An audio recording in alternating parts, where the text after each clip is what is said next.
Dragon ஃப்ளைன்னு சொல்லக்கூடிய இந்த தும்பி பூச்சி கொசுக்களோட பாப்புலேஷனை கம்மி பண்ணுறதுல முக்கியமான பங்கு வகிக்குதுன்னு சொன்னால் உங்களால் நம்ப முடியுமா? சொல்கிறேன். Day 2 of learning wildlife around you. Wildlife பிடிக்கும்னா, வைல்ட் லைஃப் பற்றி கற்றுக்கணுன்னா மறக்காமல் என்னை ஃபாலோ பண்ணிக்கோங்க. இப்போ நீங்கள் பார்த்துட்டு இருக்க இந்த தும்பி பூச்சியோட வளர்ச்சி பருவம், அதாவது அதோட டெவலப்மெண்ட் ஸ்டேஜில் அதோட லார்வல் ஸ்டேஜ் வந்து தண்ணியில் தான் இருக்கும். ட்ராகன் ஃப்ளைஸ் கொசுக்களை பிடிச்சி சாப்பிடும். அது மட்டும் இல்லாமல் அதோட வளர்ச்சி பருவம் தண்ணியில் இருக்குதுன்னு சொன்னேன் இல்லையா, அதே மாதிரி கொசுவோட வளர்ச்சி பருவம் பார்த்திங்கன்னா கூத்தாடிப்புழு, அதுவும் தண்ணியில் தான் நடக்கும்.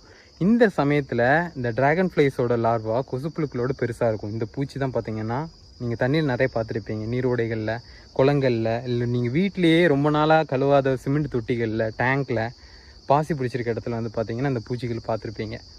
இந்த பூச்சி தான் பார்த்திங்கன்னா ட்ராகன் ஃப்ளையோட லார்வா வளர்ந்து ட்ராகன் ஃப்ளையாக மாறக்கூடியது. இந்த பூச்சி அந்த கொசுப்புழுக்களை வந்து சாப்பிட்டு வளரும்.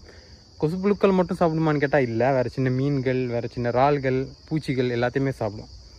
ஸோ இந்த டைம்லேயே கொசுக்களோட பாப்புலேஷன் ரொம்ப கம்மியாகிடுது. சின்ன வயசுலேருந்தே இந்த ட்ராகன் ஃப்ளைஸோட வாலில் நூல் கட்டி விளையாடுறது மட்டும் தெரிஞ்சு வளர்ந்துட்டோம் இல்லையா.